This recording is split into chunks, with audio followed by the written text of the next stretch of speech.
ጌታችን ሰው የሆነው ጌታችን አምላካችን መድኃኒታችን ኢየሱስ ክርስቶስ ነፍሱን ለሰው ሁሉ አሳልፎ ሰጠ። አንደኛ ጢሞቴዎስ ምዕራፍ 2 ቁጥር 6። በዛሬው ዕለት በዚህ መልክ መምጣት ያስፈለገኝ ዋና ጉዳይ የስቅለት ዕለት ጌታችን አምላካችን ኢየሱስ ክርስቶስ የተሰቀለበትና ቤዛ የሆነበት ቀን ስለ ቤዛነት በሰፊው ከተሰጠው የትምህርት ድነት ጋር ተያይዞ አንዳንድ ብዥታዎችና ጥያቄዎች ስለተፈጠሩ እነዚህን ነገሮች ለማጥራት ያህል ነው። እንደሚታወቀው እንግዲህ ዕለተ ስቅለት ማለት ዕለተ ሪት ማለት ነው። ጌታችን አምላካችን መድኃኒታችን ኢየሱስ ክርስቶስ ለእኛ ካለው የማይለካ ፍቅሩ የተነሳ በአጭር ቁመት በጠባብ ደረት ተወስኖ ተይዞ ታስሮ ተደብድቦ እርቃኑን ሆኖ በመስቀል ላይ ተሰቅሎ ለዓለም ፍጹም ቤዛ ሆኖ የማይደገም ቤዛ ሆኖ በጊዜና በሁኔታ በቦታ የማይወሰን ቤዛ ሆኖ የዘላለም ቤዛነቱን አግኝቶ ወደ ቅድስ በገዛ ደግሞ የገባበትና ለአዳም የሰው ዘር ሁሉ በእኛ ፈንታ የታሰረበትን ታላቅ ቀን ነው የምናከብረው በየዓመቱ። እነዚህ ሲተነተን ቤዛነት በአራት እንደሚከፈል ይታወቃል። ከዛም በላይ ሊሄድ ይችላል። በእርግጠኛ በአራት ብናይ በጣም ጥሩ ነው። የገንዘብ ቤዛ አለ፣ የቁስ ቤዛ ማለት ነው። የእንስሳ ቤዛ አለ፣ የሰው ቤዛ አለ። ዋናውና ትልቁ ግን የጌታችን የአምላካችን የመድኃኒታችን የኢየሱስ ክርስቶስ ቤዛነት ነው እና ይሄ ስለ ነገረ ድነት በሰፊው የሚሰጥበት ሰዓት እነዚህ ምንም ከቁስ ጀምሮ እስከ ሰው ያሉ ሁሉ ቤዛ መሆን ቢችሉ የጌታችን የአምላካችን የመድኃኒታችን ኢየሱስ ክርስቶስን ፍጹም ቤዛ ሊተኩ የማይችሉ ናቸውና በፍጡርና በፍጡራን መካከል ያለውን ቤዛነት ለመለየት በተለይም ጌታችን አምላካችን መድኃኒታችን ኢየሱስ ክርስቶስ ስለ ስርየተ ኃጢአት በመስቀል ላይ ተሰቅሎ በከፈለው ቤዛነት ስም ፍጡር ሊጠራ አይችልም በሚል የሰጠው ትምህርት ብዙ ምዕመናንን አደናግረዋል። ከአውዱ ውጭ አንዳንድ ሰዎች ቃሉን አጣመው በመተርጎም ጦርነት በመቀስቀስ ህዝቡን በማነሳሳት በተለይም ደግሞ ደጋጎች ምዕመናንን በጣም አሳዝኗል። ከእመቤታችን ከቅድስት ድንግል ማርያም ጋራ እንዴት የፍጡር ቤዛ የለም ይባላል? ከገንዘብ ጀምሮ ከቁስ ጀምሮ ብዙ ቤዛዎች አሉ ብለው በመተንተን ነው ብዙ ጊዜ ሲወራ ሲነገር የነበረው። እኔ በሰዓቱ ስለ ቁስ ቤዛ፣ ስለ እንስሳ ቤዛ፣ ስለ ሰው ቤዛ ብዙ መናገር አላስፈለገኝም። ዋናው በመስቀል ላይ ተሰቅሎ ስለሱ ብቻ ነበር በሰፊ መናገር የነበረብኝና ምንም ቤታችን ቤዛ ዓለም ብትባልም የጌታችን የአምላካችን ኢየሱስ ክርስቶስን ቤዛነት አይተካም የሚል ቃል ብዙዎቹን ግራ አጋብቶ እንደነበር አስታውሳለሁ። እንኳንም እመቤታችን ቅድስት ድንግል ማርያም ይቅርና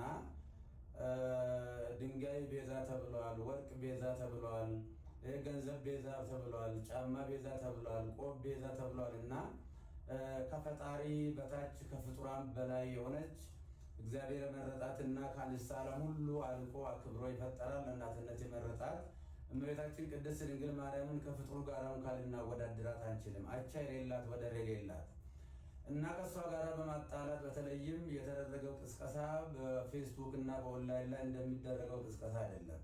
አንደኛ የኔ አስተዳደጌም አኗኗሬም በአጠቃላይ ህይወቴም ከደብረ ሊባኖስ የወጣ ነው። እኔ የተክለ ሃይማኖት ልጅ ነኝ እና በዚህ ደረጃ ነገሮችን በጣም አግሎ ብዙ ምዕመናንን አስቀይሟልና እኔ ከትምህርት ቤት ጀምሮ በእመቤታችን በቅድስት ድንግል ማርያም በእንተ ስማ ለማርያም እያልን ድርቆሽ እየለመንን ኮሾሮ እየለመንን ቁራሽ እየለመንን ስሟን እንጀራ በልተንበታል ለብሰንበታል እና ቤዛዊተ ዓለም ብለን በሰዓታቱ በሌላው መጻሕፍት በቅዳሴዋ በውዳሴዋ እየጻፍን እየተረጎምን እያስተማርን እንገኛለን።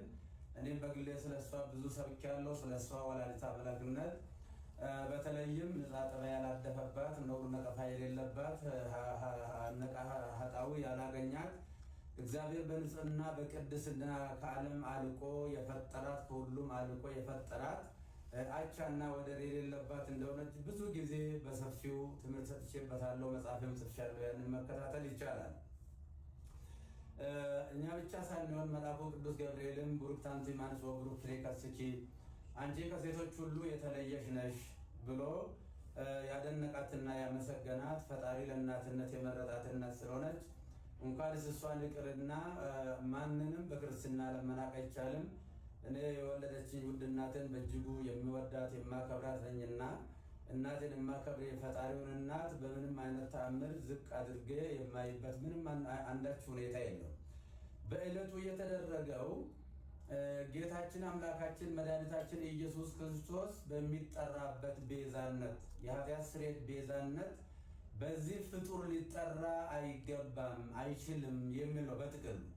አብ ትክክል ነው። ከመልአክ ጀምሮ እስከ ሰው ያለው ሁሉ ወይም ደግሞ ዓለም ከተፈጠረ ዘመን ከተቆጠረ ጀምሮ እስካሁን ድረስ ያለው ወይም ደግሞ እስከ ለብሰ ምጽአት ድረስ የሚቀጥል ሁሉ ኢየሱስ ክርስቶስ ጌታችን መከራ የተቀበለውን መከራ ቢቀበል ጌታችን አምላካችን መድኃኒታችን ኢየሱስ ክርስቶስ በቀራንዮ የከፈለውን ቤዛነት ማንም ሰው መክፈል አይችልምና እሱ የኃጢአትና የሞት መድኃኒት በማዳኑ ተረፈ ደዌ የሌለበት የዓለም ቤዛነቱ የኃጢአት ስርየት ነው።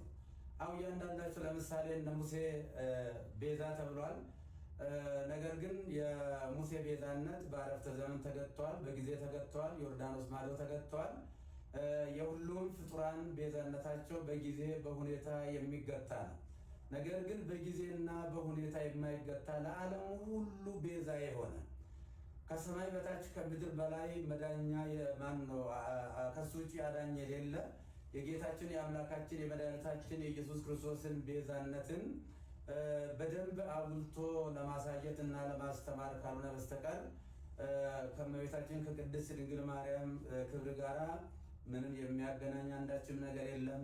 እሷም ከፈጣሪ ልጅ ከተቀበለው መከራ ጋር ሊወዳደር አትችልም እና ብዙ ምዕመናን በዚህ ጉዳይ በእጅጉ አዝነዋልና የኢየሱስ ክርስቶስ ቤዛነትና አዳኝነት ለድርድር ለክርክር የማይቀርብ ለምንም ለውይይት የማይቀርብ ዛሬም ትላንትናም ነገም ያው የሆነ እሱ ለዘላለሙ ሲያድን ይኖራል። እንግዲህ ይህ ሲባል ሰዎች ለሚዲያ ፍጆታ አንዳንዶቹ ደግሞ ከሆነ ነገር ጋር የተያዘ በሚመስል መልኩ የተከፈተብኝ ዘመቻ እኔን የማይመለከተኝ መሆኑን ህዝቡ በደንብ እንዲያውቅ ለማለት እፈልጋለሁ።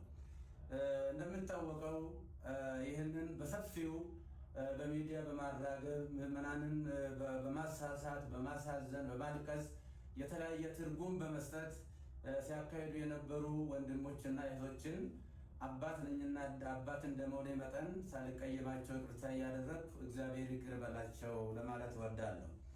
በተረፈ ግን በፍጹም የዋህነትና በፍጹም ቅንነት ያዘኑ የተከዙ በዚህ ጉዳይ ላይ እንዴት ያሉ የዋሃንና ንጹሃን ቅዱሳን ምዕመናንን ከልብ ይቅርታ ጠይቃለሁ። ቤተክርስቲያንም ደግሞ በዚህ ጉዳይ ስሟ በመነሳቷ ታላቋ ቤተክርስቲያን ይቅርታ ልጠይቃት እወዳለሁ።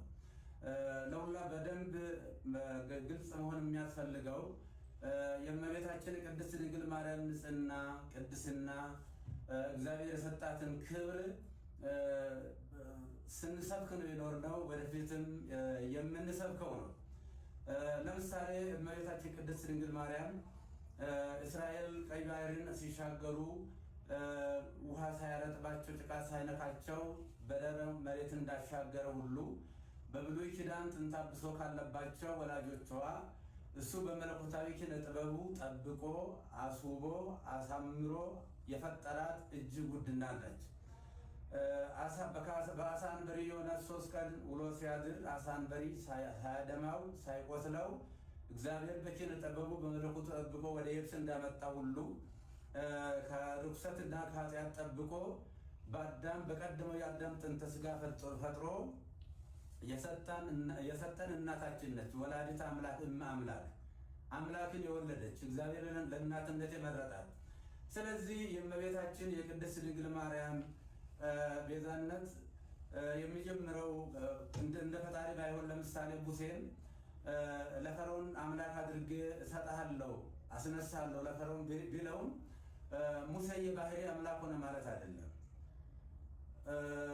እንደዚሁም አማልክት ዘበጸጋ የሚባሉ አሉ። የጸጋ አማልክት ናቸው እንጂ የባህሪ አምላክ አይደሉም። እመቤታችን ቅድስት ድንግል ማርያም ቤዛዊተ ዓለም ብንላትም በእናትነቷ ሰማይና ምድር የማይወስነውን ልጅ ወልዳ በመስጠቷ ቤዛዊተ ዓለም እንላታለን እንጂ የጌታችን የአምላካችን የመድኃኒታችን የኢየሱስ ክርስቶስን የቀራንዮ የመስቀል ላይ ቤዛነትን ትተካለች ብለን አይደለም። ስለዚህ እሷ በንጽህና በቅድስና የታተረች እናት ስለሆነች ከታናሽነታችን ጀምሮ ውዳሴዋን በመድገም ቅዳሴዋን በመማር ያደግንባት ይቺ ታላቅ ቤተክርስቲያን በአሁኑ ሰዓት ፈተና ሊደርስባት አይገባም ብዬ እላለሁ። በተለይም ይህንን አጀንዳ በስፋት የሚያራግቡ ወንድሞች ጥፋት እንኳ ቢኖር ቀረብ ብሎ መጠየቅና መመካከር፣ ችግርም ካለ መፈታት ነው የሚያስፈልገው እንጂ በሚዲያ በእንደዚህ አይነት ጦርነት መቀስቀሱ በእውነቱ ትዝብት ላይ የሚጥለን ይሆናልና ለወደፊትም እመቤታችን ቤዛ ስንል እንግዲህ ቤዛዊተ ኩሉ ዓለም ብሎ ታላቁ አባ ጊዮርጊስ ዘጋስጫ በሰፊው ዘምሮላታል። ያሬድን በሰፊው ዘምሮላታል።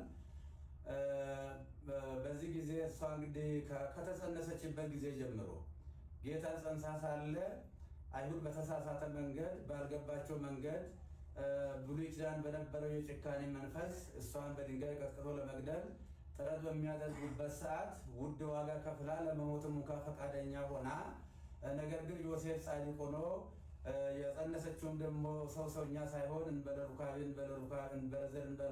ሳይሆን በእግዚአብሔር መንፈስ ቅዱስ በማይመረመር የመንፈስ ቅዱስ ግብር መሆኑ ስለታወቀና ዮሴፍ ሊገልጣት ስላልወደደ በእንደዚህ አይነት ሁኔታ ከዛ ከሞት እንዳመለጠች እናውቃለን።